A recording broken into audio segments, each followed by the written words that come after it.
Donc, rappel sur l'objectif du module de gestion des membres avancés dont on va parler maintenant.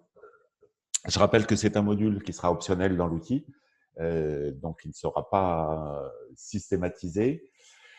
Les objectifs donc, de ce module, j'aurais pu mettre un S à objectif d'ailleurs, c'est de permettre de saisir des événements pour le suivi des membres. Alors, quand on parle d'événements, c'est la participation à un atelier ou à une formation, c'est des rendez-vous de suivi, c'est des informations diverses et variées qui peuvent concerner le membre et qui ont un intérêt d'inscrire et de conserver pour le suivi de l'entrepreneur notamment.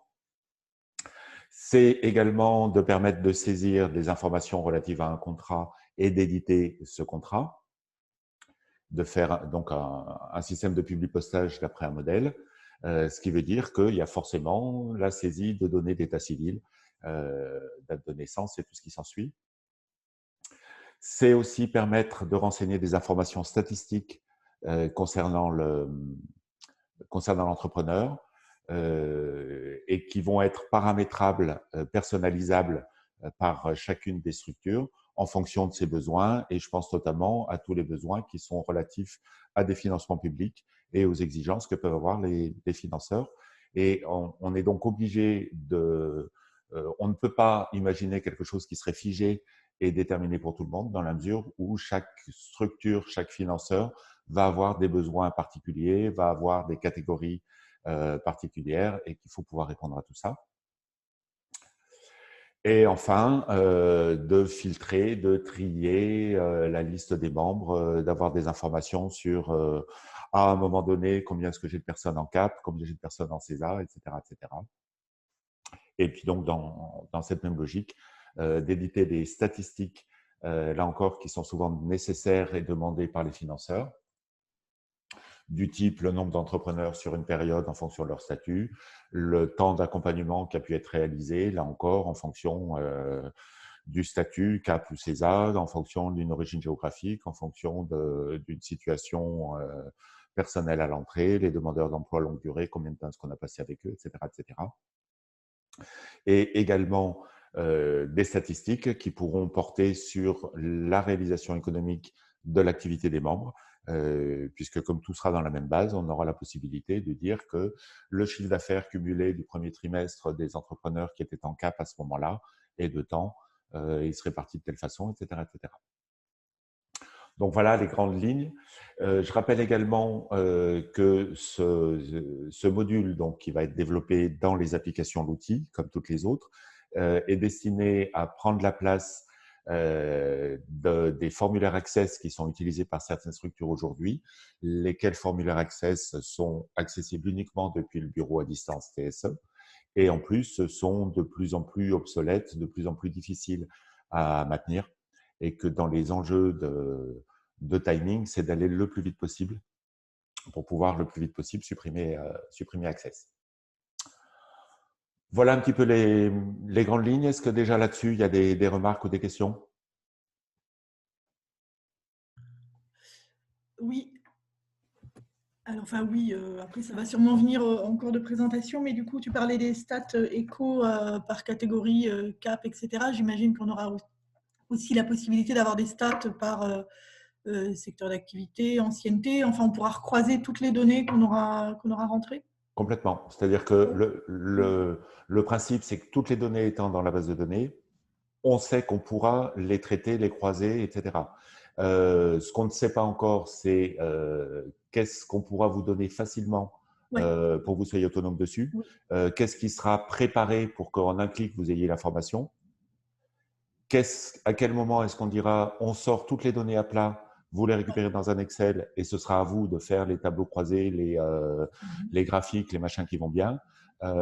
Ou est-ce qu'on peut, la troisième possibilité, ce sera que vous nous fassiez une commande particulière avec des croisements d'items, que nous, on réalise la requête parce qu'elle peut être un petit peu compliquée avec des syntaxes de requête particulières qu'on ne pourrait pas mettre à votre disposition, mais que nous, on pourrait faire. Donc là, D'accord. Ouais. Il y a très certainement des besoins communs. Ça vaudrait peut-être le coup de faire une petite enquête préalable sur quels sont les besoins principaux en termes d'extraction et de stats, quoi, pour bien avoir peut-être sûr. déjà des choses effectivement pré-paramétrées. En tout cas, Oui. c'est super de pouvoir aller croiser toutes ces données facilement. C'est vraiment super. C'est l'objectif. Voilà. Après, je pense qu'on a l'ambition à l'outil de connaître suffisamment vos métiers, vos besoins pour pouvoir couvrir au moins 60 ou 70% de vos besoins de par nos propositions. Et effectivement, je pense que le plus opérationnel, ce sera que, à partir de ce que nous, on a déjà imaginé et mis en place, on ait des compléments, on ait des rajouts, on ait des interventions de votre part sur comment est-ce qu'on améliore les choses, quoi. D'autres remarques, d'autres questions? Alors, j'attaque. Première phase, enfin 2 premières phases, on les a mis ensemble parce qu'elles vont être à peu près concomitantes. Aujourd'hui, on a donc des membres qui sont des individus dans notre fonctionnement. Ces individus peuvent avoir des comptes auxiliaires, notamment les comptes de notes de frais à payer, les comptes de compte courant, de salaire à payer, etc. Ce qui va nous permettre de saisir dans l'outil aujourd'hui les notes de frais, les règlements des membres. J'en rajoute pour rappeler qu'on a maintenant la possibilité de saisir les IBAN des membres pour générer des fichiers de règlement en SEPA. Les membres vont pouvoir être attachés à une ou plusieurs activités. On peut donner des accès aux membres en créant le compte utilisateur et à partir du moment où on fait ça, on va déterminer des droits aux membres sur une ou plusieurs activités en fonction des profils. Donc tout ça, c'est des choses que vous connaissez puisque c'est l'existant depuis déjà pas mal de temps et c'est un existant qui est commun à toutes les structures qui utilisent l'outil. D'accord ?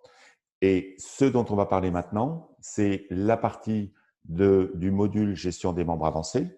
J'ai oublié un E, excusez-moi. Donc, toute la partie qui sera spécifique à ce module et qui donc ne sera accessible qu'aux structures qui vont utiliser ce module des membres avancés. Tout ce qui est saisie état civil, là-dedans, je mets le nom, le prénom, la date de naissance, les numéros de sécu, les adresses également, j'aurais dû le rajouter. Ça, c'est des champs fixes, c'est-à-dire que il n'y a pas 50 000 possibilités de saisir une date de naissance ou un lieu de naissance. Donc ça, c'est déterminé par l'outil. C'est la phase 1 qui est terminée, puisque depuis quelques jours, dans l'application l'outil, vous avez la fiche membre et la possibilité de saisir tous ces éléments-là, sachant que s'ils avaient été saisis pour ceux qui utilisent Access dans Access, ils sont bien évidemment accessibles de la même façon dans l'application. Dans le formulaire Access, aujourd'hui, pour ceux qui l'utilisent, ils sont encore accessibles, c'est-à-dire que vous pouvez encore saisir une adresse. Dans très peu de temps, ils ne seront plus en saisie dans Access, ils seront en simple visualisation. Donc, il faudra forcément saisir les adresses, les dates de naissance dans l'application l'outil et vous ne pourrez plus les saisir dans Access. C'est pour des raisons techniques qu'on fait ça, c'est pas pour vous embêter. Donc ça, c'est la phase 1 qui est en place, si ce n'est que vous avez encore accès au niveau des formulaires. Excuse-moi, Henri, et on peut, si c'est saisi dans Access, ça demande d'être ressaisi. Non. Ok, d'accord. Non. Qu'on soit bien d'accord, il y a une base de données de l'outil dans laquelle il y a toutes ces informations-là. La même information dans la base de données est aujourd'hui accessible par 2 entrées possibles, soit Access, soit l'application. Super. Mais c'est la même donnée, donc il n'y a évidemment pas de ressaisie. Il y a juste une particularité, c'est pour des raisons techniques là aussi de façon dont on avait conçu les tables de la base de données au départ, c'est concernant le numéro de sécurité sociale, le champ qui est aujourd'hui renseigné dans Access n'est pas le même que celui qui va être renseigné dans l'application, parce qu'il était tout pourri, celui qu'on a utilisé dans Access, pour faire simple. Alors, je vous rassure, on va faire une migration des données dans pas longtemps. Si vous avez renseigné dans l'application, puisqu'il est aujourd'hui accessible, on conservera ce qui est dans l'application l'outil. Si vous l'avez renseigné dans Access et pas dans l'application, on prendra ce qui a été renseigné dans Access pour le mettre dans le champ qui colle. Donc, vous n'avez rien à faire, ce sera traité automatiquement. Alors, un petit visu, parce que vous n'avez pas forcément tous remarqué que ça existait. Donc là, je suis sur ma coopérative de test avec un profil d'administrateur habituel. Donc, vous retrouvez ici la liste des membres, telle que vous la connaissez déjà, puisque c'est déjà là qui est géré la notion d'affectation d'activité, de droit, etc. Si j'ouvre la fiche d'un entrepreneur, donc activité profil, ça c'est commun à tout le monde. La notion de compte, compte auxiliaire, c'est également commun à tout le monde, ça ne change rien. Ce qui change, c'est ce volet coordonnées et IBAN. Le volet est accessible à tout le monde pour la saisie des IBAN à partir du moment où les fichiers CEPA sont utilisés. Par contre, les adresses téléphones ici sont réservées au module de gestion des membres. Quand on déploie, on a directement l'accès aux informations de l'adresse. Là encore, les adresses existantes sont récupérées. Et au niveau des contacts, on a la possibilité de créer plusieurs numéros de téléphone avec un petit mémo qui permet de dire, de savoir lequel c'est. Et pareil pour les adresses courriels. On peut supprimer une adresse si elle n'est pas bonne, on peut en rajouter et ben voilà, quoi, c'est aussi simple que ça. Quand le volet ici n'est pas déployé, on retrouve l'adresse. On ne peut pas la modifier, mais en tout cas, on la visualise et on sait qu'elle est là. On visualise, alors là, on nous l'a fait remarquer il n'y a pas très longtemps. On va rajouter, quand il y a plusieurs numéros de téléphone, on va rajouter les X numéros de téléphone et les X adresses courriel pour que ce soit visible ici. Donc ça, c'est sur la partie adresse, qui est donc déjà existante. Et encore une fois, dans quelques jours, vous ne pourrez plus saisir les adresses, les téléphones et les courriels dans l'application, dans les formulaires Access, pardon. Il faudra forcément les saisir ici. Une précision, les entrepreneurs avec l'accès qui est ici, ma fiche membre, auront prochainement accès à ces informations-là, donc pourront visuer l'adresse que vous, structure, vous avez enregistrée. Ils ne pourront pas la modifier. Par contre, ils pourront vous alerter en disant « j'ai changé d'adresse et je me rends compte que ça n'a pas été pris en compte ». OK là-dessus? Sur cette partie état civil, adresse, pardon, c'est ceux qui ont déjà regardé. Vous avez des remarques ou tout va bien?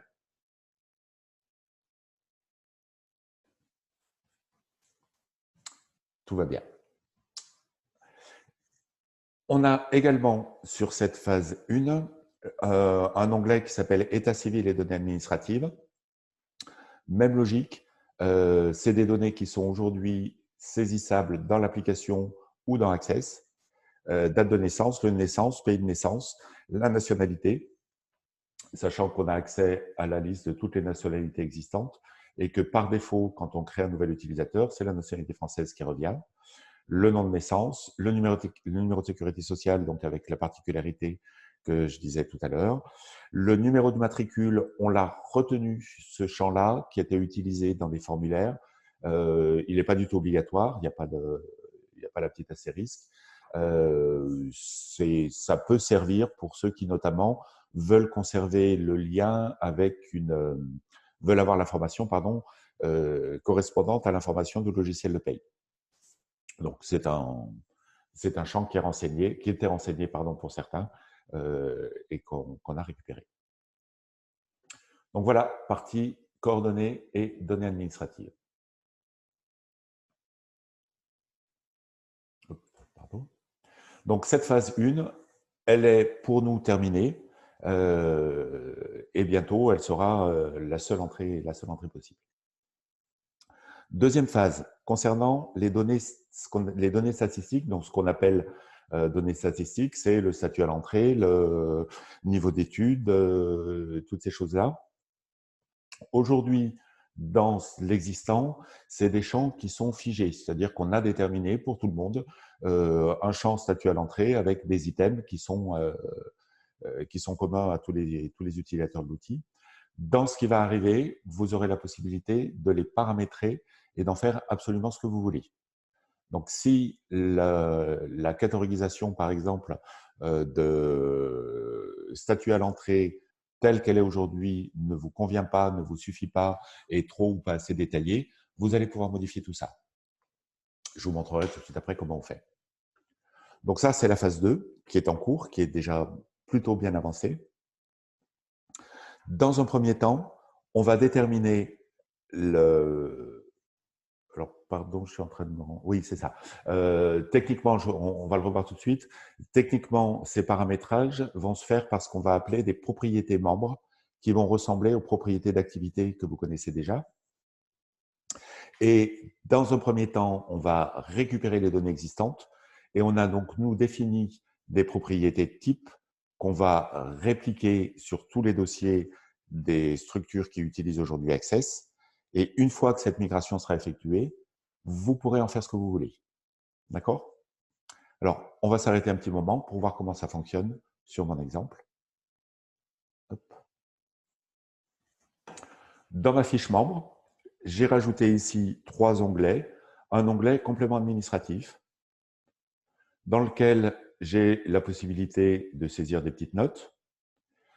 Au niveau du genre, on l'a mis ici, alors qu'auparavant, c'était considéré comme quelque chose de figé, avec féminin, masculin, dans la mesure où on anticipe sur les besoins ou la volonté que pourraient avoir des structures de différencier et d'avoir masculin, féminin, autre, et tout ce qu'on peut imaginer avec les évolutions sociales et sociétales. Le champ d'ombre d'enfants, il existait, on le récupère. Je ne suis pas persuadé de l'utilité, mais en tout cas, comme il y a déjà des données, on va les récupérer. Même chose pour l'état matrimonial, pardon, avec les entrées possibles qui sont préexistantes. Une case à cocher, inscrit Pôle emploi ou non, la date d'inscription, le numéro Pôle emploi. Pareil pour bénéficiaire du RSA. Tout ça, c'est des champs qu'on ne considère pas forcément comme hyper pertinents, mais en tout cas qui existent et pour lesquels il y a des données. Donc, on récupère les données pour les structures qui les ont utilisées. Encore une fois, après, vous pourrez en faire ce que vous voulez. Si elles ne sont pas pertinentes, vous pourrez les virer. Deuxième volet que j'ai appelé données statistiques. Statut à l'entrée avec les items préexistants. Niveau d'études, même chose. Date du premier contact, le type de contact, c'était très réduit dans l'existant. Donc, dans un premier temps, on ne peut pas faire plus, mais vous pourrez faire plus. L'origine du contact et un champ libre qui permette de déterminer que c'est l'antenne Pôle emploi de telle ou telle ville, monsieur ou madame machin chose qui l'a envoyé. Donc là, c'est des champs libres qui permettent de mettre des informations complémentaires. Et enfin, dans mon exemple, un volet de suivi avec une date de sortie, une suite sortie, création d'entreprise, retour à l'emploi, etc. Et un champ texte, toujours pareil, pour ajouter du détail. Encore une fois, toutes les données qui sont préparées ici correspondent à l'existant dans la mesure où une de nos difficultés dans la réalisation de ce module, c'est qu'on ne part pas de rien, qu'il y a des données qui ont été saisies, qui sont utilisées, qui seront utilisées jusqu'au dernier moment, et que donc on est bien obligé de les récupérer en l'état. Donc, voilà comment ça va se passer au niveau de la fiche du membre. Et pour visualiser la façon dont ça va être paramétré, donc dans le module des membres, et ce sera réservé au profil administrateur, ne le cherchez pas, vous ne l'avez pas encore, hein, ça. On a un onglet, paramétrer les propriétés des membres, et voilà à quoi ça ressemble. Les groupes qui sont ici correspondent aux volets que je vous ai montrés qui peuvent se déployer. On a la possibilité de masquer le groupe, c'est-à-dire qu'on peut préparer des données à saisir, mais ne pas les afficher sur la fiche du membre et donc ne pas saisir à partir de la fiche du membre. Et on verra tout à l'heure qu'on va pouvoir les saisir à un autre endroit, indépendamment de la fiche du membre directement. Dans le détail, on a un petit mémo, donc ça c'est classique, qui est une information de à quoi ça sert pour s'en rappeler et pour transmettre à ses collègues. Et à l'intérieur d'un groupe, on va définir X propriétés en fonction des besoins qu'on a. Alors, je ne vais pas prendre le note administratif qui n'est pas le plus pertinent. Si je prends la propriété que j'ai appelée genre, je peux voir le détail. On détermine quel type de saisie on va avoir. Liste d'items, dans mon exemple, ça veut dire que derrière, on définit les items qu'on va retrouver dans la liste déroulante qui sera accessible. Et c'est là qu'on pourrait en rajouter un autre et qu'on pourra dire autre. OK, et il suffirait d'enregistrer pour que ce soit actif immédiatement. On a la possibilité, on définit pardon, également, alors pardon, je reviens, sur le type de propriété, donc on a des listes, mais on peut avoir des valeurs entières, donc un chiffre, on peut avoir des valeurs monétaires, ce sera la même chose, mais avec un petit euro à côté, des valeurs décimales, du texte, des dates, booléen, alors pardon, c'est un peu un langage d'informaticien, booléen c'est oui-non, hein. Et donc liste d'items qui a été choisie pour ici. Donc, on va pouvoir déterminer ici quel type de données on veut saisir. Si vous choisissez valeur entière, vous ne pourrez pas saisir autre chose qu'un chiffre qu'un nombre, pardon, sans chiffre après la virgule. Autre chose qui est déterminée à ce niveau-là, c'est les règles d'affectation, c'est-à-dire qu'est-ce qu'on attend au niveau des saisies. Dans mon exemple ici, c'est 0 ou 1, c'est-à-dire qu'on ne peut en saisir qu'une. A priori, on est soit féminin, soit masculin, soit autre, mais qu'on peut aussi en saisir 0 parce qu'on ne souhaite pas rendre ce champ obligatoire. On pourrait choisir de le rendre obligatoire. Les valeurs possibles ici, c'est 0 ou 1, une et une seule, donc on est obligé de saisir.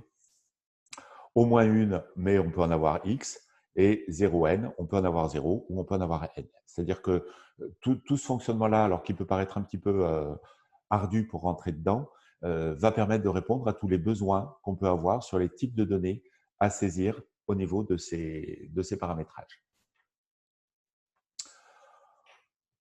Le code qui est ici, c'est un champ qui sera un champ très technique qu'on va nous utiliser dans un premier temps pour faire la migration des données actuelles et ensuite que vous pourrez saisir, mais uniquement sur les consignes qu'on pourra vous donner. Pour faire simple, c'est un champ qu'on utilisera sans doute dans des traitements particuliers. Et pour qu'on puisse faire un traitement, il faut que, indépendamment de ce que vous avez choisi, quel nom vous avez donné, etc., on puisse nous savoir que c'est ce champ-là qu'il va falloir qu'on interroge. Ce qui veut dire que quand les choses se mettront en place, vous aurez un référentiel de quel code vous pouvez ou vous devez mettre à tel endroit pour que tel traitement se réalise. Donc là, on va être sur une utilisation un peu experte, on reviendra dessus. Ce n'est pas encore d'actualité, mais pour vous expliquer que ce champ-là va être un champ très important au niveau des traitements par la suite. Donc voilà, donc dans mes exemples, j'ai nombre d'enfants, pardon. On n'est pas obligé de le renseigner et le champ, c'est une valeur entière. Il vaut mieux que ce soit une valeur entière pour des nombres d'enfants. Donc voilà comment tout ça va se paramétrer. Donc une entrée par groupe et dans chaque groupe, tous les items, toutes les propriétés, pardon, donc toutes les saisies qui vont être soit obligatoires, soit possibles dans la fiche du membre. Avez-vous des questions, des remarques là-dessus? Oui, Henri, tu n'as pas montré le petit drapeau qui est à gauche de la propriété. Ouais, je voulais le montrer après. Henri, bonjour. Oui. Juste une chose, si on veut rendre une saisie obligatoire, c'est dans le paramétrage qu'on le fait. C'est ça, c'est ici. Propriété genre. Dans mon exemple, non, pardon, il n'est pas obligatoire. Dans mon exemple, si je veux le rendre obligatoire et qu'il y en ait une seule, je mets un et une seule. D'accord. Alors, je précise quand même que le obligatoire n'est pas bloquant. C'est-à-dire que vous pourrez enregistrer une fiche membre même si un champ qui est obligatoire n'est pas renseigné. Par contre, vous aurez un message d'alerte et vous aurez la possibilité de faire un contrôle de tous les champs obligatoires qui ne sont pas renseignés et pas membre par membre sur la totalité. Donc, le petit drapeau qui est ici, ça veut dire par que… contre, oui. Est-ce qu'il sera possible de faire une extraction de tous les membres avec toutes les infos oui, bien sûr. sur Excel ou pas? Bien sûr. Ok, super. Le petit drapeau, ça veut dire, alors il y en a un ici, mais il n'y en a pas ailleurs, ça veut juste dire qu'il y a au moins un membre pour lequel cette information est renseignée. D'accord? Et la conséquence, alors là, c'est essentiellement pour la gestion de tous ces trucs-là. Hein. État matrimonial, si j'en veux plus, je peux le supprimer. OK? Et j'ai juste une confirmation. Mais si je clique sur oui, je supprime ce truc-là. C'est sans doute ce que vous aurez à faire quand vous aurez récupéré les données existantes en disant « moi, l'état matrimonial, j'en ai rien à faire, je vois aucun intérêt de le conserver », je pourrais le supprimer. Le nombre d'enfants, si je veux le supprimer, j'ai une alerte supplémentaire. Alors déjà, j'ai le petit drapeau qui m'annonce qu'il y a des gens qui ont cette information-là. Et j'ai dans mon alerte le fait qu'elle est utilisée. Mais ça ne m'empêche pas de la supprimer quand même.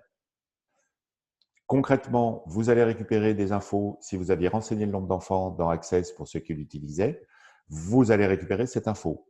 Vous vous rendez compte que vraiment, ça n'a aucun intérêt. Vous pourrez supprimer et le champ nombre d'enfants et forcément toutes les données qui sont préexistantes. Voilà l'utilité du petit drapeau. D'autres questions, remarques? Non? Je continue alors. Donc, ces paramétrages, encore une fois, vous allez les retrouver sur la fiche membre, sauf si vous avez choisi de ne pas les afficher.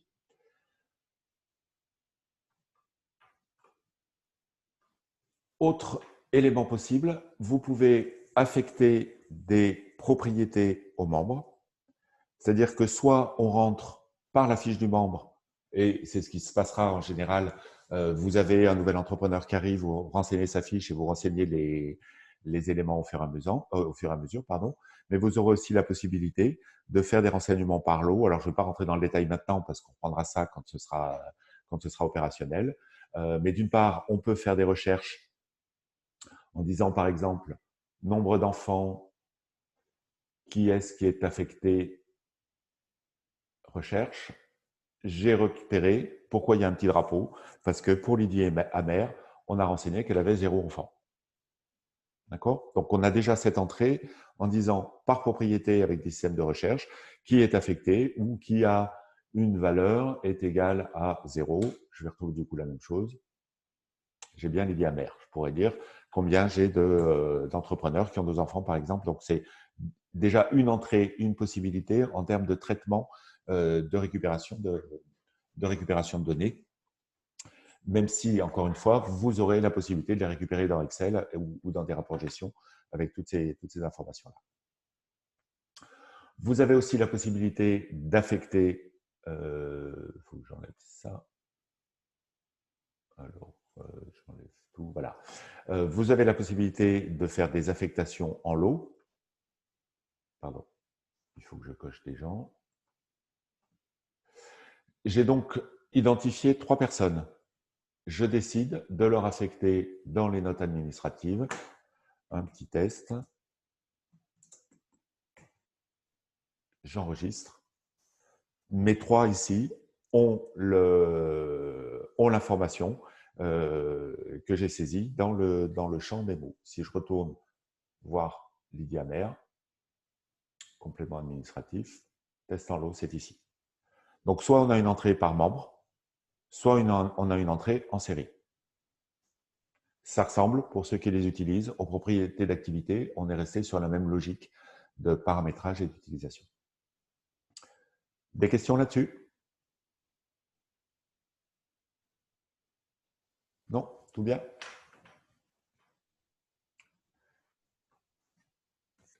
Je reviens sur ma présentation. Donc, on en est là sur la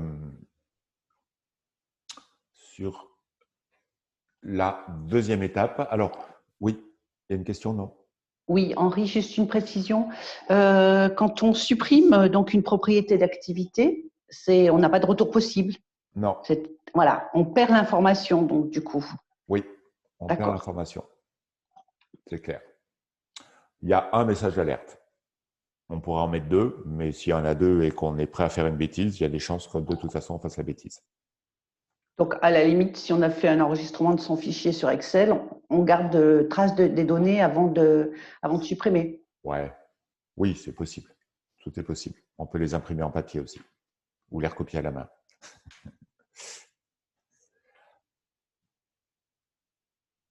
Mais oui, non, effectivement, hein, il y a un moment où, enfin, on ne peut pas avoir dans notre système la notion de je reviens en arrière là-dessus.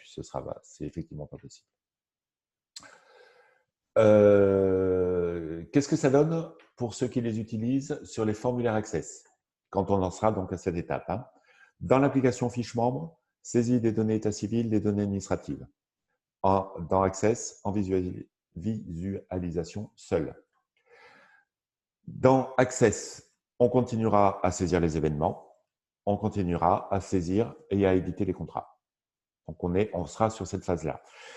J'avais alerté les utilisateurs des formulaires sur le délai qui risquait d'être nécessaire pour nous pour remettre en état les formulaires Access, notamment pour la saisie des contrats, entre le moment où on allait faire la migration des données existantes et le moment où Access allait retaper sur les bonnes données.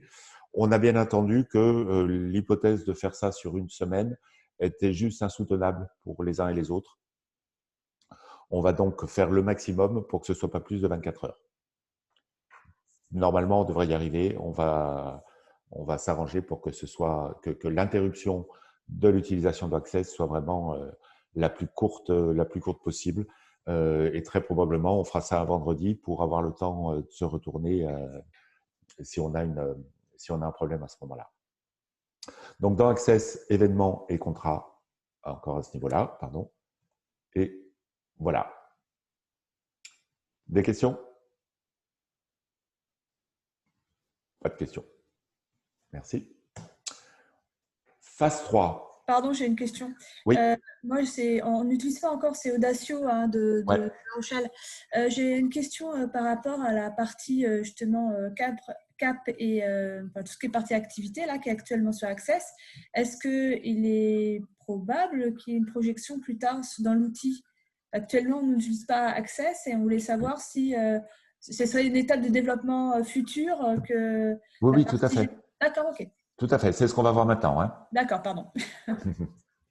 Donc, troisième phase, la saisie des événements qui sont aujourd'hui possibles pour ceux qui les utilisent dans Access et qu'on va basculer sur l'application l'outil. Donc, on a toujours nos membres, on a toujours nos activités et on rajoute une saisie d'événements. Alors, quand on parle d'événements, c'est une description, donc un petit titre, un petit texte, etc. C'est une date, c'est du temps passé. On pourra avoir plusieurs membres qui seront concernés par un même événement. Ça, c'est dans l'exemple participation à un atelier, à une séance de formation, où on va pouvoir créer un événement, atelier, apprentissage de l'outil, et dire qu'il y a telle personne, telle personne, telle personne qui ont assisté. Mais ça peut être aussi un événement individuel, un rendez-vous de suivi, une information téléphonique apportée par l'entrepreneur sur tel ou tel événement, etc. Un événement, c'est un ou plusieurs intervenants. Donc, intervenants, on va dire côté équipe support, hein, pour faire simple. Pour pouvoir saisir un événement, on va déterminer ça de façon assez classique avec des droits de saisie qui seront donnés sur un profil. Je pense que dans les profils standards tels qu'on utilise aujourd'hui, c'est le profil référent et bien évidemment les profils gestionnaires ou administrateurs qui auront le droit de saisir de nouveaux événements. Et on pourra déterminer d'autres événements possibles, d'autres intervenants possibles sur un même événement. Imaginons qu'on ait un atelier animé par 2 personnes. On pourra dire que c'est bien les 2 personnes qui ont animé l'atelier en question. Une question que je vous pose, parce que ça va déterminer un petit peu les contraintes de développement. La question, c'est qui pourrait être intervenant, c'est-à-dire qui pourrait être inscrit comme intervenant sur un événement. Est-ce que c'est tous les membres de la structure?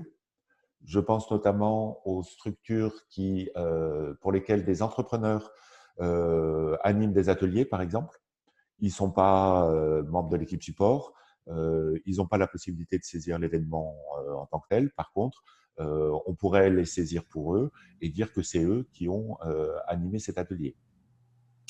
Est-ce qu'il faudrait qu'on détermine que c'est certains membres seulement, indépendamment de savoir s'ils ont un profil référent ou pas? Est-ce qu'il serait nécessaire d'avoir des intervenants qui ne seraient pas membres? Et dans ce cas-là, est-ce qu'il faut qu'on les enregistre quelque part ou est-ce qu'on peut se contenter de mettre un champ de saisie libre pour dire que c'est le délégué, le responsable du Pôle emploi qui est venu faire une animation d'atelier et qu'il y a telle et telle personne qui sont rentrées, mais qu'on a juste besoin de savoir que c'est lui, mais pas de faire des retraitements derrière. Donc, là, je vous renvoie la question, donc j'attends vos retours parce que ça va déterminer la façon dont nous, on va programmer derrière. À mon avis, un champ libre est suffisant. Hein. Parce que ça veut dire quoi? Ça veut dire saisir des données sur cet intervenant non membre. C'est ça, c'est-à-dire son nom, quoi. Ouais, dire que c'est monsieur machin chose du Pôle emploi, s'il revient, il faudra ressaisir la même chose Oui. et il ne pourra pas faire de filtre approfondi sur son nom, par exemple. Après, concernant Audacio La Rochelle, c'est vrai que nous, on a actuellement une organisation avec pas mal d'intervenants bénévoles, notamment concernant les ateliers, où ils reviennent régulièrement. Et il y a notamment un suivi sur un questionnaire de satisfaction, par exemple, que l'on réalise. Donc, peut-être que nous, dans ce cas-là, ça pourrait nous intéresser qu'il y ait en fait un enregistrement pour qu'on puisse après faire un suivi. Après, jusqu'à quel point on peut faire ce suivi avec l'outil, ça pour l'instant, je n'ai pas non plus la réponse. D'accord, mais du coup, ça renvoie bien sur l'idée que pour vous, en tout cas, il serait nécessaire d'avoir une liste de ces intervenants. C'est ça, oui. Alors après, une question, pourquoi ne pas les inscrire comme membres d'Audacio?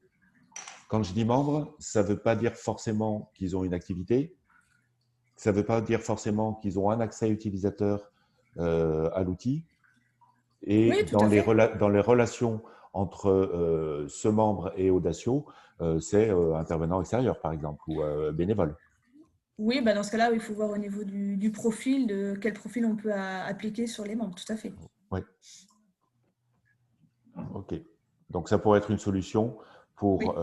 répondre aux besoins de ce type-là, de suivi régulier, d'interrogation, de filtre, etc.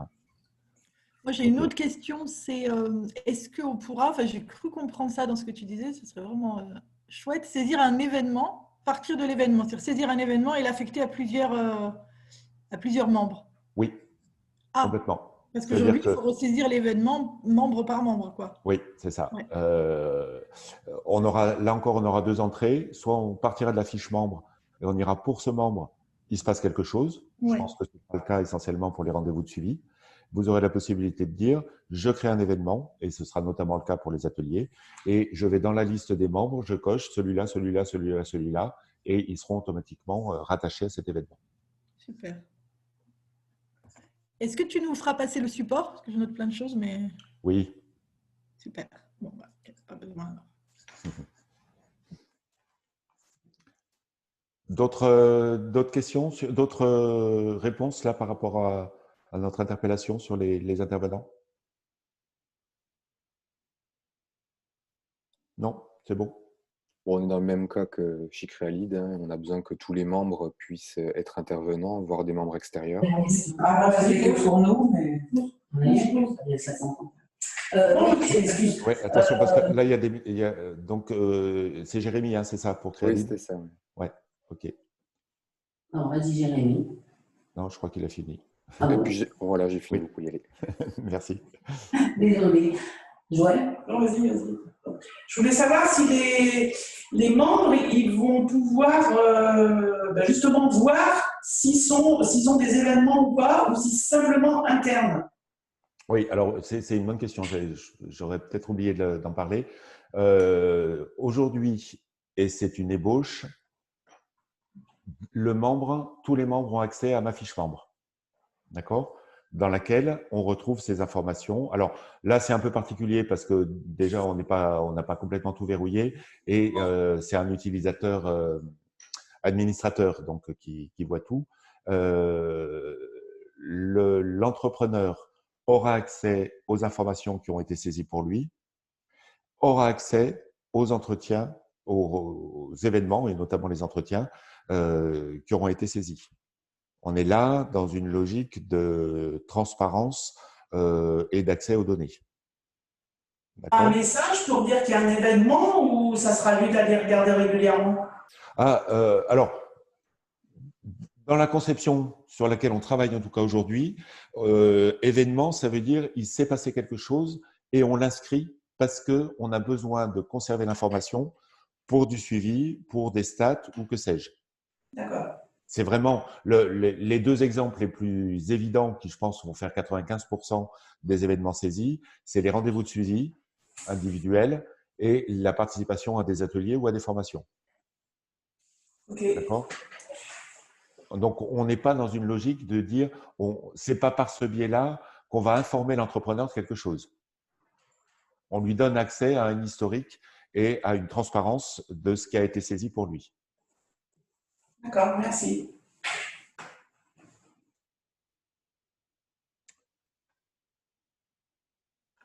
OK, je continue donc.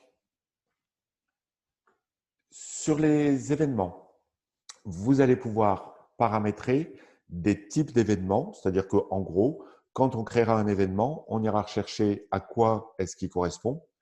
Et donc ça, ce sera des paramétrages personnalisés que vous aurez à faire. Notamment, est-ce que c'est un événement individuel ou collectif? Ça rejoint la notion d'atelier. Est-ce que c'est un rendez-vous de suivi? Est-ce que c'est un rendez-vous de signature de contrat?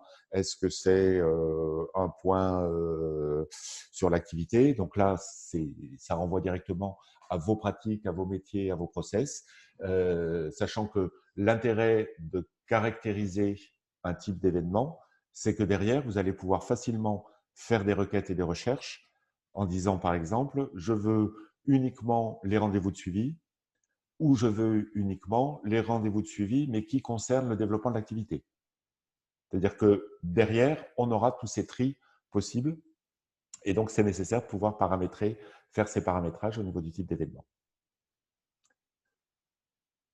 Ensuite, dans un événement, et pour ceux qui utilisent Access, c'est une nouveauté, un événement va permettre de saisir plusieurs lignes de type item et info. Exemple, l'événement, c'est rendez-vous de suivi avec l'accompagnant machin chose, à telle date et on a passé 2 heures. Et qu'est-ce qu'on a vu? On a fait un point sur l'évolution économique de son activité. On a fait un point sur ses perspectives commerciales. On a fait un point sur ses problématiques de commercialisation, de réalisation des outils de com, etc., etc. On a fait un point sur sa situation perso et les freins éventuels que ça peut générer sur le développement de son activité. Donc, tout ça, c'est des items que vous allez pouvoir rajouter dans chacun des événements. Aujourd'hui, on n'a pas ce choix-là dans Access. On a juste un champ pour faire un mémo rapide de ce qui s'est passé. Là, on aura la possibilité de décliner beaucoup plus de choses. Par rapport aux obligations dans le cadre du CESA pour les coopératives d'activité, mais que je pense la plupart des couveuses appliquent aussi pour le CAP et des CE appliquent aussi pour le CAP, où on a un petit peu une notion de grille d'entretien avec les points qui sont à aborder de façon plus ou moins approfondie, mais en tout cas, il ne faut pas oublier de les traiter. Vous aurez finalement la possibilité de créer des espèces d'événements types qui seront dupliqués et qui retrouveront toutes les lignes à partir de l'événement type qui aura été, duquel on sera parti. Et ça permettra de dire le point sur l'évolution économique, je pense à en parler. S'il n'y a rien à dire, je fais RAS ou je supprime la ligne. Et donc, on sera sur quelque chose qui sera beaucoup plus construit au niveau de grille d'entretien. Enfin, on aura la possibilité de faire l'équivalent de grille d'entretien quand ce sera pertinent et nécessaire. Et dernier élément, là encore, c'est par rapport aux contraintes CESA, mais qui correspondent aussi aux besoins métiers d'accompagnement. On aura la possibilité de faire une impression du compte-rendu d'entretien. Donc, alors ce sera une impression brute, hein, activité économique, voilà ce qu'on a dit, machin chose, etc. Donc, tout ce qui aura été saisi finalement dans l'outil. Et les comptes rendus pourront être archivés et visibles pour l'entrepreneur qui pourra retrouver le PDF du compte rendu d'entretien qui aura été saisi. On retrouvera donc la liste des événements d'un membre depuis sa fiche, mais on aura la possibilité d'accéder à tous les événements en liste et la possibilité de faire des filtres par membre, par intervenant, par type d'événement, par période, par caractéristique, et tout ce qu'on peut imaginer, divers et variés. J'ai une question. Nous, dans notre process, en fait, en effet, il y a ce compte-rendu, mais on demande également aux entrepreneurs de compléter un certain nombre de documents avant le rendez-vous. Est-ce que, du coup, c'est un outil qui va dans les deux sens ou ça va de la structure vers le créateur et pas du créateur vers la structure? Alors, tel qu'on l'a conçu pour le moment, ça va de la structure vers le créateur. C'est-à-dire que clairement, les droits pour saisir un événement seront limités à des membres de l'équipe support qui auront le profil qui leur permettra de le faire. L'entrepreneur aura un droit de visualisation sur ce qui a été saisi, le concernant, mais n'aura pas la possibilité de saisir. Par contre, par rapport à ce que tu dis, je pense à une chose qu'on n'avait pas imaginée, mais qui correspond à ce qu'on a mis en place dans plein d'autres endroits, c'est la possibilité de joindre un fichier à un événement. L'entrepreneur vous fait passer un PDF ou un machin que vous pouvez scanner avec les informations préalables que vous l'avez demandé de remplir. Vous pourrez, si le fichier est scanné, vous pourrez le joindre à l'entretien et donc le récupérer facilement, un peu comme dans une gestion de documents. D'accord. Je ne garantis pas que ce sera en place dès qu'on mettra les premiers événements, mais en tout cas, on va anticiper dessus.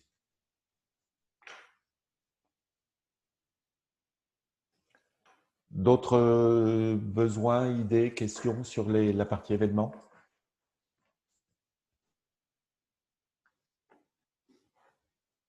Non, tout va bien? Une question pour ceux qui les utilisent aujourd'hui. Est-ce qu'il faut qu'on récupère l'existant? Si oui, seulement la dernière année, par exemple, ou uniquement les entrepreneurs qui sont encore présents? Donc là, j'attends un petit peu vos demandes. Si vous dites on n'en a pas besoin, ça nous arrange, bien évidemment. Si vous dites on en a besoin pour l'historique, on peut le faire.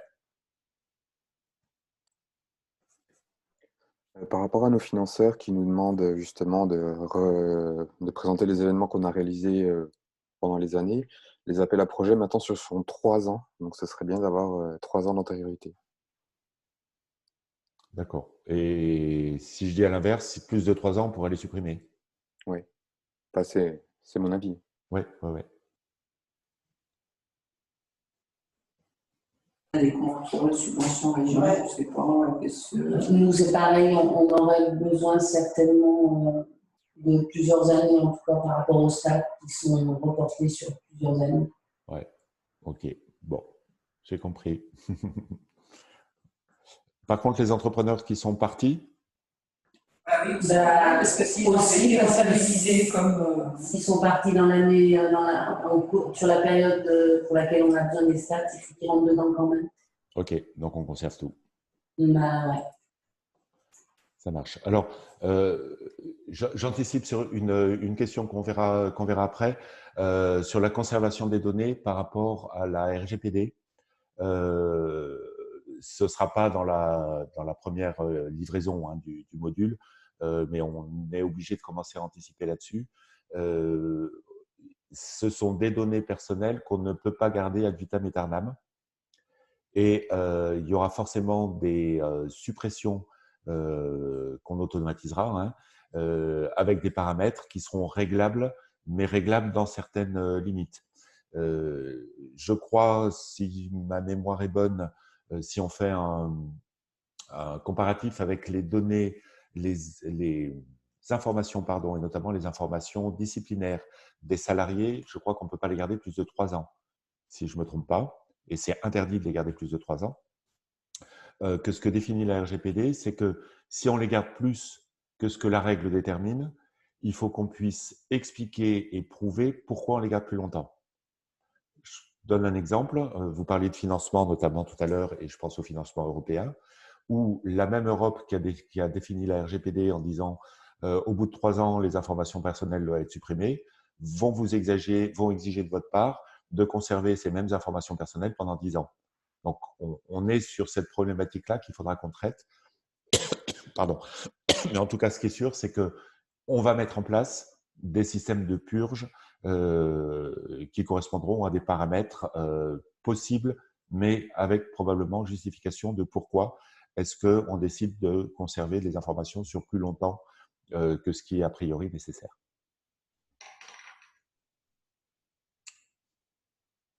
C'est bon sur la partie événement? Phase intermédiaire, une fois que les événements seront livrés, que vous les aurez validés, que tout ira bien. Dans l'application de l'outil, dans la fiche membre, état civil, données administratives comme tout à l'heure, toujours visualisation seule dans Access. Vous allez saisir les événements, vous ne pourrez donc plus les saisir dans Access. Dans Access, il vous restera la saisie et les éditions des contrats. C'est-à-dire qu'on est vraiment, plutôt que d'attendre d'avoir tout fait, on est vraiment sur cette logique de dire, au fur et à mesure, on vous livre les fonctionnalités comme quand elles sont opérationnelles. Passons au contrat. Donc, on a nos membres avec leur activité, on a les événements qui sont saisis. Vous allez pouvoir déterminer une relation entre le membre et la structure. Cette relation, vous allez pouvoir paramétrer des types de relations. Ce qui va caractériser, donc paramétrable pour vous, qui va caractériser la relation entre le membre et la structure. Quel type de relation on devrait trouver? CAP, CESA, accueil. Il y a pas mal de structures qui saisissent aujourd'hui dans Access ou dans d'autres supports tous les entrepreneurs qui ont un premier contact, qui participent à une réunion d'information, etc. Vous allez pouvoir déterminer que cet entrepreneur va donc être créé comme membre, forcément, même s'il n'a pas d'activité, même s'il n'a pas d'accès, qu'il a une relation à partir de telle date avec la coopérative ou la couveuse, de type alors accueil, prospect, appelons ça comme on veut, et que ça va permettre, y compris, de continuer ou de commencer à saisir des événements ou d'autres informations. Type de relation, je ne sais pas si ce sera pertinent, c'est un membre de l'équipe support, par exemple. Juste une chose, actuellement, tous ceux qu'on avait saisis dans la base Access en accueil apparaissent dans les listes les déroulantes quand on est dans la gestion coûts et compagnie. Oui. Ce qui est quand même assez pénible parce que de l'accueil qui n'est jamais rentré, il n'a rien à faire ici. Est-ce que ça va être la même chose? Alors, oui, sauf que ce que vous n'avez pas aujourd'hui, c'est des outils de tri dans l'application, de filtre, facile. Et ce que vous avez, mais que vous n'avez pas forcément mis en œuvre, c'est la possibilité de faire des suppressions. Si, j'ai supprimé le plus possible, mais ils apparaissent toujours dans certaines listes, les accueils. Mais il y en a encore. Ouais. Donc, ça va… On va améliorer la liste et la gestion des membres, et notamment avec des systèmes de filtres qui n'existent pas aujourd'hui, et du coup, qui fait que dans certaines structures, il y a des centaines de personnes. Ouais. Donc, ce sera traité soit en facilitant la suppression, quand la suppression est possible et souhaitée, soit avec les systèmes de filtres automatiques, enregistrés, etc. D'accord. Dans les types de relations que vous allez déterminer, vous allez avoir à préciser un certain nombre d'éléments, de caractéristiques du type de relation qui vont derrière générer des traitements, des exigences ou des contraintes. Exemple, est-ce que cette relation est exclusive? C'est-à-dire, c'est un cap, on ne peut pas avoir deux caps qui se chevauchent dans le temps. Okay? Donc, on aura à préciser que la relation, le type de relation cap est forcément unique sur une période donnée. Pareil pour CESA. Et très probablement, enfin même certainement, il faudra également dire qu'on ne peut pas avoir pour une même personne sur une même période à la fois un CAP et un CESA. Donc, c'est tous ces éléments-là qu'il va falloir paramétrer dans le type de relation pour que derrière, il y ait des contraintes au niveau des saisies, au niveau des traitements. Même chose, est-ce qu'il y a une date de fin obligatoire? Autrement dit, c'est une relation qui est à durée déterminée, c'est l'exemple du CAP. Ou d'un CDD si on fait des CDD. Par contre, si c'est un CESA, la date de fin, bien évidemment, ne sera pas obligatoire. Est-ce que le type de relation va donner lieu à une édition de contrat? On va voir tout de suite après. Si oui, quel modèle de contrat va pouvoir être utilisé? Donc, ces types de relations vont vraiment être le nœud de toute cette organisation-là, puisque derrière, elle va déterminer un certain nombre de contrats. La relation donc avec une structure, c'est forcément de date à date ou date de début et indéterminée. Une fois qu'on a donc saisi la relation d'un membre avec la structure, on a, et c'est facultatif, la possibilité de réaliser un contrat. C'est facultatif, mais par contre, pour pouvoir faire un contrat, il faudra que le type de relation choisi corresponde en gros à un CAP ou un CESA. Si c'est accueil, on ne pourra pas faire de contrat, sauf si on détermine un système de contrat, convention d'accompagnement, parce que c'est ce que vous utilisez dans votre structure. Okay, tout ça sera complètement paramétrable. Dans le contrat, vous allez saisir les informations qui sont propres au contrat, comme la rémunération, les objectifs, la date de signature, les seuils d'autorisation, de validation, donc tout ce qui est prévu. Et ce qui va être saisi dans le contrat, vous pourrez le paramétrer sur un fonctionnement qui ressemblera à ce que je vous ai montré tout à l'heure sur la propriété des membres. C'est-à-dire que vous allez pouvoir dire que le champ objectif économique est obligatoire, que c'est forcément une valeur monétaire. Le champ rémunération est obligatoire, mais uniquement s'il s'agit d'un CESA, si c'est un CAP, il n'est pas inscrit, etc., etc. Et c'est dans ces paramétrages-là que vous allez déterminer un code qui sera utilisé pour les publipostages qu'on verra tout à l'heure. Donc là, vous aurez la main dessus. Ce ne sera pas sur quelque chose de figé comme ça existe aujourd'hui. Le type de relation, donc, à un type de relation, va être attaché des modèles de contrat ou des modèles d'avenant au contrat, qui seront des Word, qui seront réalisés et téléchargés par les entrepreneurs, et avec les codes des items, donc ce qui est ici, qui seront placés à l'intérieur du texte et qui sont destinés, avec le publipostage, à être remplacés par la valeur saisie dans le contrat, ou bien évidemment les valeurs saisies pour le membre, son nom, sa date de naissance, son nom de naissance, etc., etc. Donc là, on n'a pas inventé la poudre, ça ressemble à ce qui est déjà existant. Le contrat ira donc interroger le modèle Word, réalisera un PDF qui sera archivé et qui sera rendu accessible pour le membre qui aura eu ce contrat. Dernier élément, ce qu'on n'a pas aujourd'hui dans les formulaires Access, on aura la possibilité de réaliser des avenants avec donc des informations qui sont spécifiques à l'avenant et pour lequel on aura le même fonctionnement que le paramétrage ici pour les contrats. En fait, ce sera les mêmes. Ce sera les mêmes et on va déterminer ici s'ils sont utilisables ou non pour les avenants, s'ils sont obligatoires ou non pour les avenants, etc. Et donc, une fois que ça se sera fait, l'avenant prendra le même chemin de publipostage. Des remarques, interrogations, idées, questions, besoins? J'avais une idée, moi, Henri. Enfin, je ne sais pas si c'est prévu.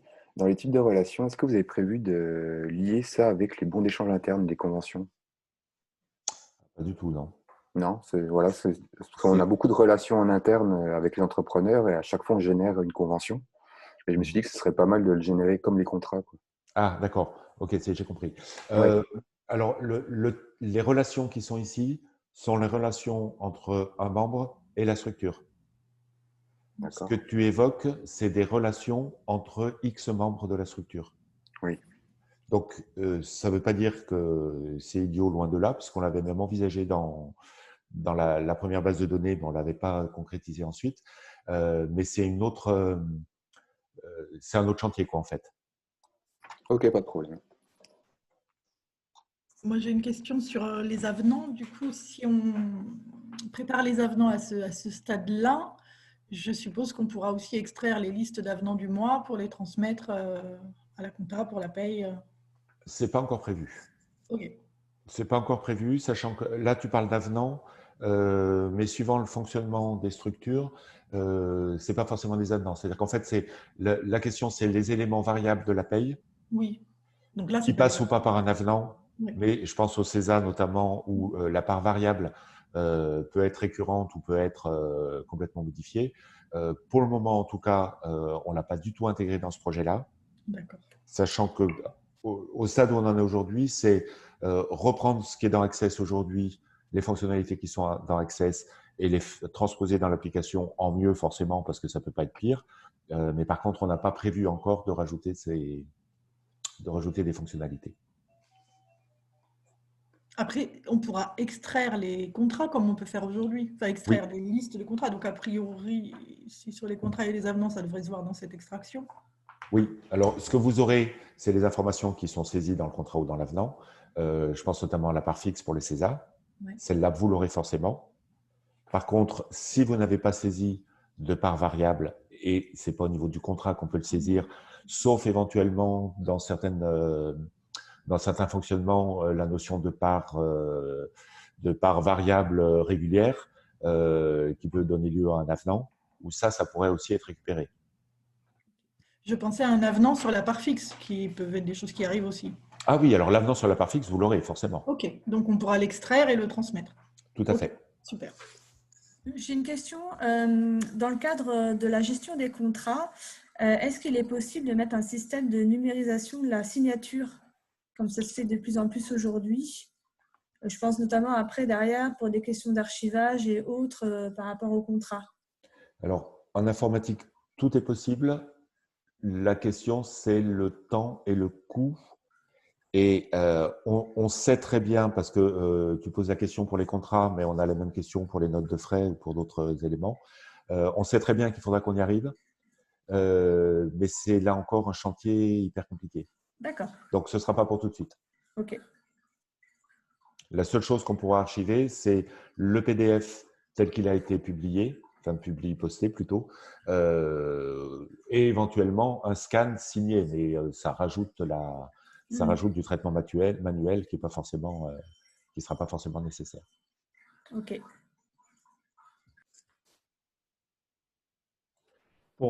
Juste pour toutes ces questions de matériel en fait de scan externe qui pourrait permettre de scanner des signatures ou du papier, c'est des logiciels qui demandent un niveau de technicité qu'on n'a pas chez nous. Nous, on est plutôt dans la gestion, mais qui pourraient faire, si toutefois beaucoup de structures avaient des besoins dans ce sens-là, qui pourraient faire l'objet d'une interface du type API avec l'outil. Ne les fais pas trop rêver tout de suite, Jeff. Mais blague à part, on sait pertinemment que ce virage de la numérisation totale et de la certification, on ne va pas y échapper. On commence à y réfléchir, on commence à s'y préparer, mais on n'a pas forcément les moyens de le faire tout de suite, quoi. J'ai juste du coup une question complémentaire. Je ne connais pas grand-chose, mais est-ce que c'est possible, par exemple, qu'on se base pour notre organisation sur ce que vous nous proposez en version Word et que nous, après, on ait un petit outil de numérisation qui nous permette de mettre directement la signature. Je sais qu'il y a des structures qui ont réussi avec des conventions d'avoir une sorte de pad où l'entrepreneur signe directement sur le pad et la signature apparaît sur la convention. Donc, je me posais juste la question si nous, de manière indépendante, on pouvait essayer de s'aménager quelque chose, quoi. Parce que derrière, après, c'est vrai que ça fait des impressions de papier, ça fait de l'archivage. On a des locaux qui sont très petits. Il faut qu'on trouve des moyens d'archiver dans des lieux extérieurs. Donc, vraiment, pour nous, c'est une question qu'on se pose. Une question importante, oui. Le problème, c'est que si le seul archivage, c'est l'outil, il faut qu'on archive un PDF certifié, ce sur quoi on est en train de travailler. Hein, d'accord, c'est la question de la certification. Ouais. C'est la question de la certification. Et ce que tu rajoutes, toi, c'est en plus la certification de la signature qui a été faite sur un pad. Ouais. Donc, on est sur une deuxième problématique de certification, finalement. D'accord. Donc, encore une fois, hein, on n'y échappera pas et on s'en inquiète. Enfin, on s'en inquiète. On s'en préoccupe et on commence à explorer un petit peu ce qui se passe. Et comme le disait Jeff, soit ça passe par on maîtrise nous le truc et on arrive à le faire, soit c'est pas pertinent de le faire et on utilise quelque chose qui est extérieur, mais en tout cas on travaille dessus. Mais encore une fois, ne vous attendez pas à l'avoir d'ici la fin de l'année, quoi. Et cette certification, qui est-ce qui la délivre alors dans ce cas-là? Parce que les C'est contrats CAP, C'est des organismes indépendants. d'accord. Si on prend l'exemple de la facture client sur laquelle on a le plus travaillé, l'outil envoie le PDF à un organisme certificateur qui nous le renvoie en PDF signé avec un certificat qui est enregistré. Parce que là, c'est dans le cadre de la comptabilité, mais dans le cadre des contrats, est-ce que c'est un peu plus souple ou pas du tout? Non, c'est pareil. D'accord. C'est pareil, il faut qu'elle soit certifiée. Ça veut dire que c'est signé et qu'en cas de conflit, on peut retrouver l'original en étant sûr que c'est celui-là qui a été signé. D'accord. Donc, c'est ce système-là qui est appliqué, quoi. OK. Après, je pense qu'aussi, il y a la gestion des fichiers qui peut compléter tout ça. C'est-à-dire que peut-être que tout le monde n'a pas encore pris en main ce module, mais ça permet aussi de récupérer des fichiers et de faire des échanges de fichiers. Et comme tu disais qu'après, il y a des fichiers qu'on peut rattacher à la fiche membre. C'est un moyen de communiquer sans tous les documents papier, quoi. Tout à fait. Et avec la limite, encore une fois, de cette signature et de cette certification quand c'est nécessaire, et notamment pour le contrat. D'autres idées ou remarques sur la partie contrat? Oui, j'ai une question. Dans le cas où un membre prend un salarié en CDI de chantier ou un autre contrat, pourra-t-on générer le contrat tripartite à partir de l'outil? Alors, tripartite, ça renvoie à ce que Jérémy posait tout à l'heure, c'est-à-dire que c'est la relation entre plusieurs membres qui ne se traitent pas ici, qui se traitent par des systèmes de conventions, d'échanges internes, etc. Le contrat de chantier, qui est donc un contrat de travail qui est signé avec un salarié qui n'est pas un entrepreneur, c'est un contrat qui devra être paramétré ici pour pouvoir réaliser le publipostage. C'est-à-dire que le salarié sera un membre qui n'aura pas forcément d'accès utilisateur, de profil, etc., mais pour lequel on pourra rédiger et publiposter un contrat.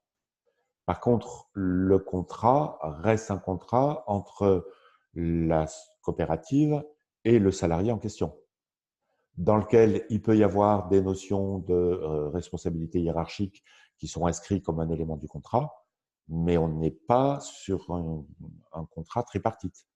On est bien sur un contrat de travail entre une entreprise, un salarié, même si on est dans un cas particulier d'un salarié rattaché et sous la responsabilité d'une activité portée par un entrepreneur.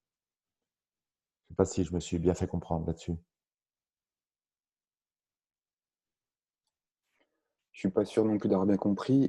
Par exemple, prenons l'exemple si mon entrepreneur souhaite un apprenti.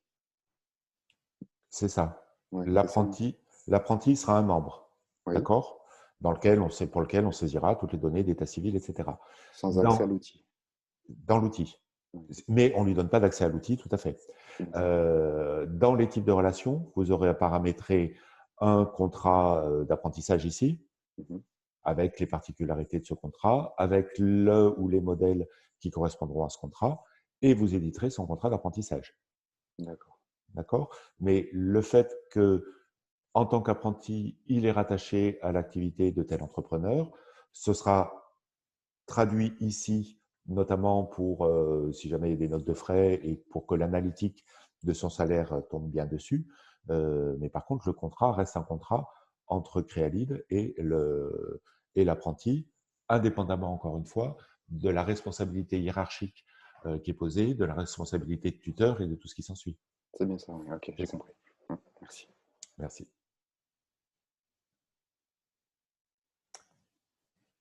On a fait le tour sur les contrats, ça vous paraît conforme à vos besoins? Oui, tout bien. Même question que tout à l'heure, mais je pense que j'ai déjà la réponse. Sur la récupération de l'existant pour ceux qui utilisaient Access. Est-ce qu'on récupère tous les contrats existants?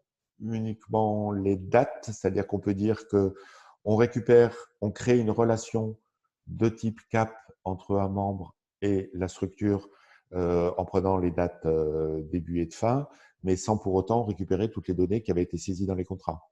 Ça, c'est une possibilité. Je ne dis pas qu'on va faire comme ça, hein. Est-ce qu'on récupère uniquement les contrats qui sont en cours ou est-ce que vous avez besoin donc de tout l'historique? Quels sont vos besoins, vos impératifs par rapport à ça? Alors, je pense qu'on a besoin de pouvoir récupérer les contrats par période, donc pas uniquement les en cours, mais par contre de pouvoir faire cette distinction entre ce qui est en cours et ce qui est passé sur une période, quoi. Voilà, de date à date. Oui, alors de toute façon, ça on l'aura. C'est-à-dire Ouais. que si le contrat est en cours, il n'a pas de date de fin. Ouais. Et donc, il se retrouvera, la relation sera bien de la date de début et sans date de fin. Donc, pour les contrats en cours, ils vont bien être récupérés. Pour les autres, ils auront une date de fin. Alors, c'est parfois un peu compliqué puisque pour les utilisateurs d'Access, la date de fin concernant les CDI n'a pas toujours été renseignée. Et on risque de s'arracher un petit peu les cheveux pour reconstruire quelque chose. Et dans certains cas, on ne pourra pas le reconstruire. Si on n'a pas l'information, on ne peut pas le reconstruire. Je vous donne un exemple. Dans le contrat, vous n'avez pas renseigné la sortie de l'entrepreneur parce que vous n'y avez pas pensé, ce n'était pas dans vos process et ce n'était pas suffisamment imposé, je dirais, dans les formulaires actuels. Par contre, vous avez renseigné une date de fin pour l'entrepreneur. On va pouvoir partir de l'hypothèse que son contrat s'est fini à telle date. Ou vous avez renseigné une date de fin sur son profil, on va partir de l'hypothèse que c'était à telle date. Ouais. Mais il y aura forcément des compléments ou des vérifications à faire. Ouais. Alors nous on met, enfin s'il te plaît, nous pardon, sur les dates de fin, on utilise l'onglet suivi et statistiques, tu sais, où on peut mettre une date de sortie. Donc, oui. J'imagine qu'on n'est pas les seuls. Effectivement, on ne le met pas dans le contrat. C'est ça. Mais comme tout le monde ne fait pas pareil et que comme l'utilisation n'a pas forcément été exhaustive et systématique, on va regarder comment on peut faire, hein. Peut-être qu'on créera une espèce de champ ponctuel ou qu'on utilisera un champ mémo pour dire là-dessus, la date de fin ne faisait pas de doute. Et pour tel contrat, on a mis une date de fin, mais on n'en est pas sûr, ou on n'a pas d'information sur la date de fin. Et ce sera à vous de faire des compléments pour remettre vos historiques à jour, finalement. Oui, donc il vaut mieux qu'on récupère toutes les infos existantes, fausses ou justes ou pas, mais qu'on les ait toutes, quoi, du coup. Ben oui, on sait bien, c'est ce qu'on craignait, on savait. Si tu nous proposes, on dit tout, hein, à chaque fois. Hein. Bah ouais, mais le problème, c'est qu'on est bien obligé de vous proposer ce qu'on sait que vous allez exiger, donc on anticipe. Non, clairement, pour les événements et surtout pour les contrats, on n'a jamais imaginé ne pas pouvoir les récupérer.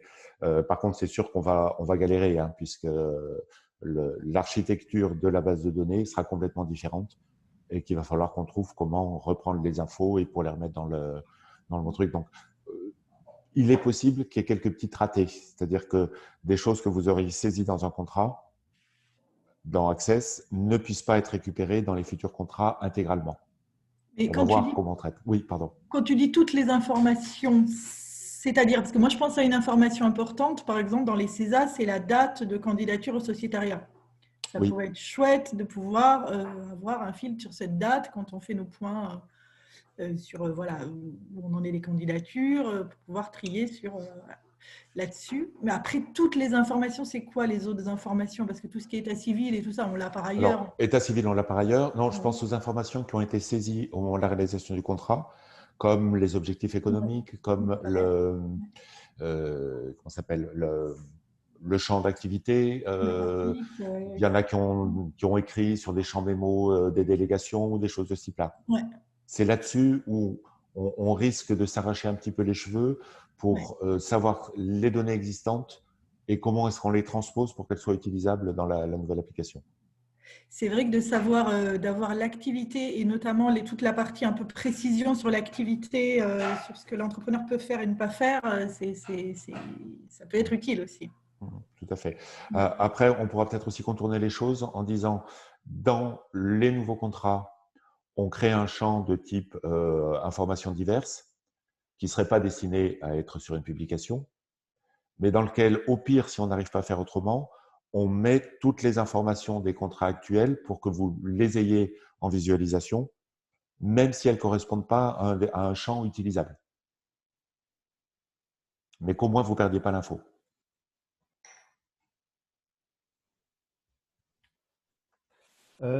Abdoulaye précise ses besoins par rapport au contrat tripartite.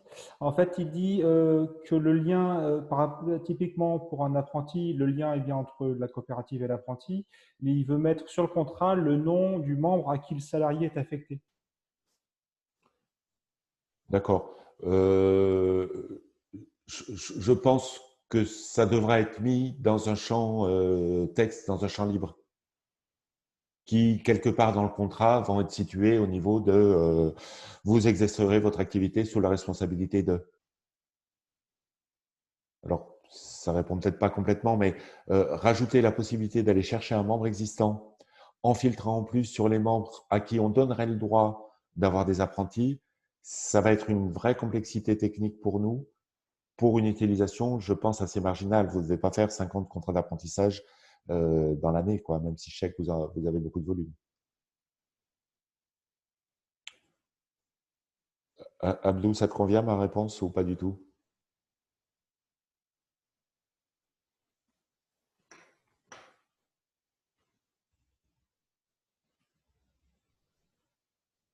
Il y a ton micro, Abdou, on devrait t'entendre. Non, il ne marche pas.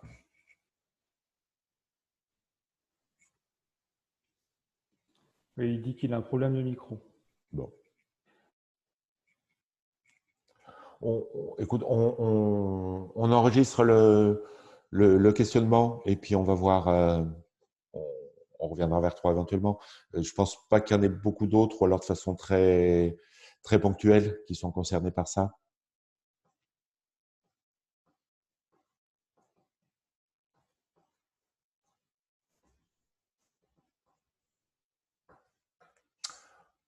OK sur les contrats?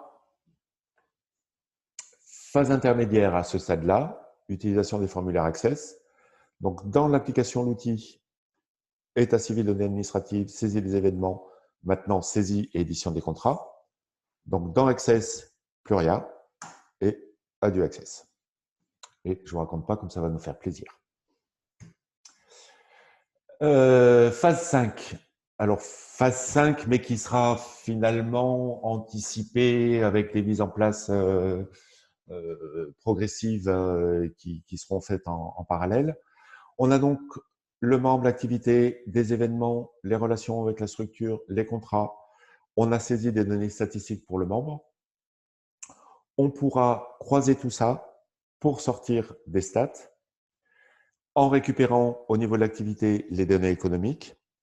La difficulté qu'on aura là-dessus, enfin la difficulté, les limites qu'il peut y avoir, c'est que tant qu'on est un entrepreneur, une activité, tout va bien. On va chercher l'activité de l'entrepreneur, on connaît son chiffre d'affaires et on peut intégrer ça dans des sorties statistiques. Ça va être forcément un petit peu plus compliqué quand on est sur des activités collectives, quand on est sur des entrepreneurs auxquels sont rattachées plusieurs activités. On n'aura qu'une solution pour répondre à ça, c'est de raisonner uniquement sur la notion d'activité principale. C'est-à-dire que si on veut des stats pour pouvoir dire quel est le chiffre moyen des entrepreneurs masculins qui étaient en cap sur le premier semestre, on ne pourra pas faire autrement que d'aller chercher l'activité principale de cet entrepreneur. Donc, il peut y avoir quelques biais là-dessus, suivant l'organisation, enfin quelques biais. Suivant l'organisation qui a été faite, il peut y avoir quelques petites difficultés. Mais donc, au-delà de l'aspect données économiques et des limites qu'il peut y avoir, savoir que sur une période donnée, on avait, sur une période donnée, on avait 50 caps qui ont été présents, dont 20 demandeurs d'emploi longue durée à leur arrivée et 10 qui habitent dans la zone rurale défavorisée des coteaux du Ventoux. Ça, c'est des choses qui seront possibles. Encore une fois, qui seront possibles plus ou moins facilement pour vous en termes d'interface et de récupération des données. Et au pire, si ce n'est pas possible facilement, ce sera avec des extractions Excel et des croisements que vous pourrez faire dans Excel. Et au pire du pire, ce sera sur commande des requêtes qu'on pourra réaliser. L'idée, c'est que de toute façon, on va faire ça. Et oui, pardon, oui, dernier élément, on pourra rajouter dans les statistiques toute la partie sur l'accompagnement effectué. Combien j'ai effectué de temps d'accompagnement, rendez-vous individuel avec les contrats CESA sur le 3e trimestre, combien ont été réalisés par tel intervenant, combien ont été réalisés par tel autre. Ça, c'est des données qui pourront sortir, puisqu'encore une fois, dès lors qu'elles sont dans notre base de données, on a les moyens de les triturer pour les récupérer, plus ou moins facilement. Donc, c'est ce que je disais tout à l'heure. Et l'essentiel des sorties, ce sera des rapports de gestion, comme vous les connaissez aujourd'hui, avec des systèmes de filtres, de tri, d'exportation Excel, d'enregistrement de pré-filtres. Donc, c'est tout ça qui va être mis en place progressivement pour que vous puissiez récupérer vos statistiques facilement. Récupérer la liste des entrepreneurs avec sans doublon en se basant sur les contrats CAP, c'est quelque chose qui sera beaucoup plus facile que ça ne l'est aujourd'hui, puisqu'aujourd'hui, vous êtes obligé de le demander. Des questions, remarques sur la partie stats?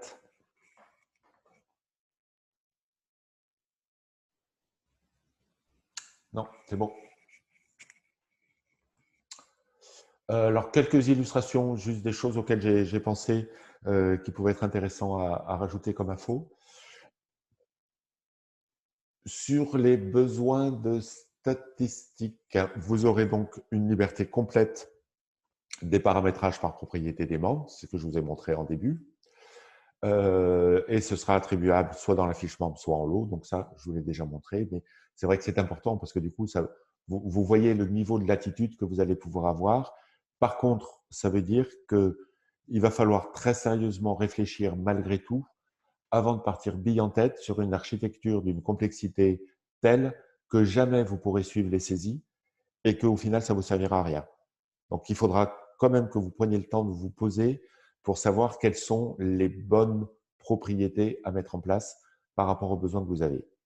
Je vous rassure un petit peu, ce sera relativement facile de modifier les choses. Je donne un exemple. Vous avez décidé sur les statuts, sur le niveau d'études à l'entrée, de faire une distinction sur 15 ou 20 types de niveaux de formation. Ce qui, pourquoi pas, même si ça paraît un peu exagéré. Vous décidez finalement que c'est trop lourd ou que ça ne correspond pas à vos besoins et qu'il y a trois types de niveaux d'études que vous voulez remettre en un seul. Vous aurez la possibilité, dans le traitement en lot, de dire « je récupère tous les membres qui sont sur une des trois ». Donc, vous avez une liste. Cette liste, vous l'affectez sur une nouvelle que vous mettez en place et qui va cumuler les trois. Et une fois que c'est fait, vous supprimez les trois qui ne vous servent plus à rien. Donc, c'est des choses en termes d'assistance qui vont vous permettre de gérer quand même pas mal de choses. Là-dessus, sur ce genre de problématiques, bien évidemment qu'on pourra travailler sur de l'accompagnement, de la réflexion commune, etc. Sur l'aspect relation, c'est vraiment ce qui va être complètement déterminant puisque c'est ce qui va déterminer la présence ou non du membre sur une période donnée. On ne peut pas, quand on parle de stats sur les entrepreneurs dans une CAE ou une couveuse, on ne peut pas se contenter de dire combien on a de cap. La question, c'est combien on a eu de cap sur cette période. Combien on en a qui sont encore présents en tant que cap sur cette période. Combien il y en a qui sont passés d'un contrat cap à un CESA pour les CAE sur la période en question. Donc, on est bien obligé de renseigner systématiquement cette notion de date de début et date de fin. Sinon, les stats ne peuvent absolument pas être utilisables et récupérables. Et donc, c'est en plus le point de départ pour les contrats, puisqu'en fait, pour créer un contrat, vous allez commencer par créer une relation et ensuite compléter avec les données propres au contrat. date de début et fin. Ah oui, pardon.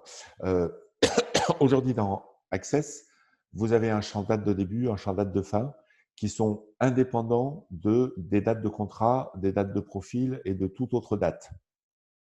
C'est des champs qu'on va conserver, mais auxquels vous n'aurez plus accès puisqu'en fait, ils seront renseignés automatiquement. Et ils seront renseignés par les relations extrêmes qui vont être saisies par ailleurs. Donc, le premier contact correspondra à la date de début. Et la date du dernier contrat correspondra à la date de fin. Et on ne parlera plus des in et out que les utilisateurs Access connaissent, qui là encore étaient déconnectés du reste. Pour ce qui est modèle et édition de contrat, donc les modèles correspondent bien à des types de relations, hein, on l'a vu. Les informations qui seront publiées dans le contrat seront issues à la fois des données de l'état civil et des données qui seront saisies dans le contrat. Et l'édition en PDF sera non modifiable. Ça, c'est important. C'est un choix qu'on fait en termes de sécurisation des process. Aujourd'hui, dans Access, vous récupérez le Word qui a été alimenté par le programme. Et le Word, ensuite, vous pouvez le modifier. Dans le nouveau fonctionnement, le modèle sera fait en Word et téléchargé par un administrateur de la structure. Et par contre, le PDF généré ne pourra pas être modifié une fois que le contrat aura été généré. S'il y a une erreur dans le contrat, il faudra modifier les valeurs et le régénérer.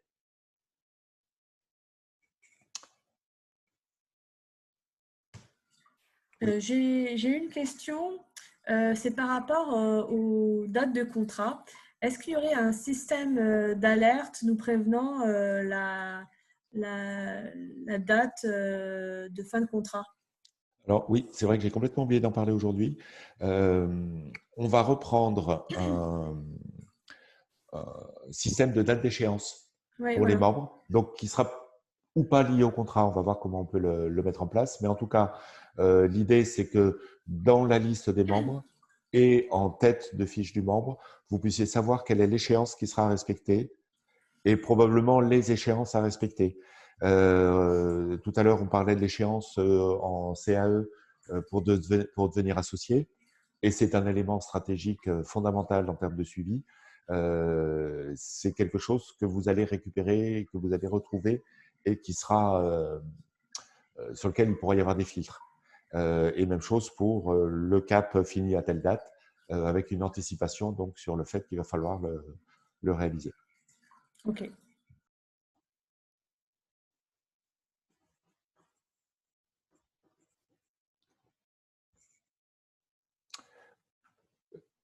Dernier élément donc qu'on peut imaginer. Alors là encore, méfiez-vous de ne pas trop rêver. Forcément, c'est pas forcément pour tout de suite, mais quelque chose qu'on pourra imaginer par la suite. Un assistant de gestion des dates de sortie. Aujourd'hui, c'est compliqué quand un entrepreneur s'en va de gérer toutes ces dates dans l'outil parce qu'il y en a de partout. L'idée, c'est de vous proposer un assistant. Exemple, vous saisissez une date de fin de contrat. Donc, il y avait un contrat en cours, il y a une date de fin, ou alors c'est la date d'expiration dans le cadre des CAP. On vous proposera automatiquement de modifier la date de fin d'activité, la date de fin de profil, la suppression de l'accès à utilisateur, et tout ça étant sur une interface beaucoup plus facilitante. En gros, vous aurez une fenêtre qui apparaîtra en disant « Souhaitez-vous appliquer la même date de fin à l'activité, au profil, etc. etc. » Donc, pour quelque chose qui permettra, avec une seule entrée, de tout traiter d'un coup. Autre élément, je l'évoquais un petit peu tout à l'heure sur la notion d'archivage, définition donc qui sera paramétrable forcément, des délais de prescription des données qui sont notamment, je pense notamment aux événements, des relations hors contrat, voire des contrats de suppression. La notion qui est liée à la RGPD où à un moment donné, on sera obligé de supprimer toutes ou quasiment toutes les données et d'anonymiser le membre si on ne peut pas le supprimer complètement. Parce qu'il y a des données, je pense notamment aux données comptables et notes de frais qui doivent être conservées plus longtemps. Donc, on ne peut pas supprimer le membre puisqu'il y a des notes de frais qui lui sont rattachées. Par contre, on peut être amené même si on est d'accord que c'est complètement hypocrite, à changer son nom en étoile, étoile, étoile, étoile. Donc ça, c'est des choses sur lesquelles on sait qu'il va falloir qu'on travaille et qu'on travaille aussi avec les impératifs RGPD. J'ai fini pour moi la présentation, donc c'est le moment où ce sera trop tard, si vous avez encore des idées, des remarques. Alors, j'ai encore une petite question. Je ne sais pas si ça a existé. Alors, c'est Audacieux de La Rochelle. Je ne sais pas si ça existait dans Access avant ou pas. C'est vrai que dans le cadre du parcours, on a besoin souvent de feuilles d'émargement pour les ateliers, des choses comme ça, ou dans le cadre du suivi du parcours. Est-ce que c'est des choses qui peuvent être éditables avec la gestion des membres? Pour le moment, ce n'est pas du tout prévu. D'accord. Et sincèrement, il y a assez peu de chances qu'on le prévoie à court terme. Ouais, c'est très particulier aux différentes structures, en fait, c'est ça? Ouais, c'est ça. C'est ça. Okay. Par contre, dans les possibilités qu'on imaginait tout à l'heure, vous voulez, et ça vous permet notamment de faciliter votre archivage, vous voulez conserver les feuilles de présence liées à l'événement atelier. Et si vous les scannez, vous pourrez rattacher ce fichier scanné à l'événement et donc le retrouver très facilement. D'accord. On a une idée des délais à peu près de quand ça va commencer? Véronique, tu nous connais. C'est pour ça que je demande. Si je reviens sur ce schéma où il y a tout, on est là. Donc, la partie données statistiques, on est en train de finaliser la récupération de vos données actuelles, enfin de finaliser les requêtes un peu compliquées de récupération de vos données actuelles. On espère pouvoir les faire d'ici une dizaine de jours. Donc, vous aurez l'information avant par rapport au risque d'interruption, etc. Mais en tout cas, c'est vraiment imminent. Donc, le passage dans Access, vous ne pourrez plus saisir ces informations-là. Elles seront forcément dans les données. C'est de l'ordre de 10 jours. D'accord. Les événements, ce sera avant la fin de l'année, c'est sûr. Les contrats, on ne peut pas vous le promettre pour la fin de l'année, mais en tout cas, la finalisation de ce module, pour nous, est vraiment devenue une urgence absolue. Et pour ceux qui étaient à la plénière hier de l'ADUL, on a pris un grand coup d'air avec le retour d'Antoine. C'est lui qui avait déjà développé tout ce que je vous ai montré sur les propriétés des membres avant de partir cet été. Et donc, dès lundi, il va retrouver ses marques et attaquer les développements. Et il sera probablement que là-dessus pendant plusieurs semaines. Ok, merci. J'ai encore une question Audacieux de La Rochelle. Voilà, nous, on n'a pas du tout le système Access, on n'est que sur des fichiers Excel. C'est plus en termes de conseils. Est-ce que c'est bon pour démarrer, par exemple, ce mode de fonctionnement dès le mois de janvier? Est-ce qu'il vaut mieux attendre 6 mois que les choses se calent? Est-ce qu'il vaut mieux attendre 1 an? Nous, on va partir vraiment de zéro. Si tout n'est pas encore calé, peut-être qu'il ne faut pas non plus qu'on se précipite, même si on est vraiment dans l'objectif d'utiliser ce système-là. Alors, moi, le conseil que je donnerais, c'est les événements, pour nous, ce n'est pas quelque chose qui est compliqué. C'est-à-dire qu'on est à peu près certain d'y arriver dans un délai très raisonnable. Et dire que vous basculez au 1er janvier sur la saisie des données statistiques, sur la saisie des événements, me paraît être assez raisonnable pour vous. D'accord. D'accord? Les contrats, en même temps, je ne pense pas que vous ayez 15 contrats par semaine, 15 nouveaux caps par semaine. Non. Peut-être que vous aurez à continuer à les saisir pendant quelque temps sur votre système actuel, quitte à récupérer les informations essentielles et notamment les dates pour avoir l'historique dès lors qu'ils seront en place chez nous. Mais je pense peut-être avoir un doublon de fichiers pendant une période, le temps que les caps se mettent en place, quoi. Pour les contrats, oui. Parce que nous, on a fichier avec vraiment tout dedans, avec toutes les statistiques, les dates de contrat, etc. Voilà, c'est pour ça. Donc, je me pose la question. Et du coup, les contrats, ce serait approximativement… Dans les tout premiers mois de l'année 2021. D'accord, ok. Ok.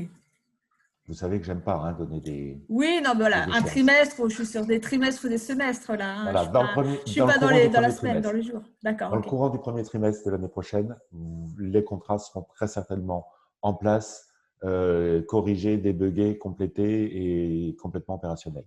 D'accord, ok. Pour rappeler, hein, on ne part pas complètement de rien. Alors, ce qui nous complexifie la vie, puisqu'on l'a évoqué plusieurs fois, on a des données à retraiter, mais on n'est pas on n'est pas à imaginer un truc révolutionnaire non plus. Donc, ce n'est pas d'une complexité extrême. Ok. Abdoulaye demande si on pourra préciser les types de sorties pour les CAP et les CESA. Oui, certainement. Alors, ça existait déjà dans le… Ici, ça c'est la reprise de ce qui avait été fait dans Access, pardon, où indépendamment du contrat en fait, hein, puisque c'est un autre champ saisi, on avait une date, une suite qui n'était pas paramétrable. Ah, j'ai perdu ma connexion. Tant pis. Donc, une suite qui n'était pas paramétrable, mais là, elle le sera, et du détail. Donc, ça, de toute façon, ça va exister dès qu'on va faire la migration des données actuelles. Après, on peut imaginer, ce sera peut-être dans une phase un petit peu prochaine, que quand on saisit une date de fin ou quand on arrive à une échéance de cap à durée déterminée, on est un assistant qui ouvre automatiquement l'équivalent de ce truc-là, c'est-à-dire la possibilité de saisir les raisons de la sortie et surtout le suivi qu'il peut y avoir.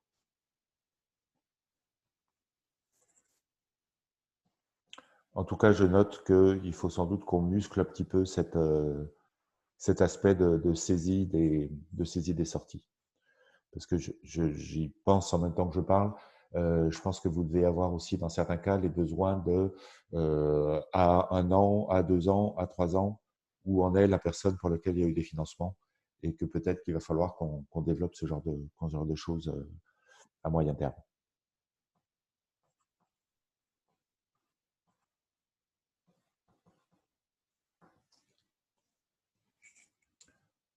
Autre chose ?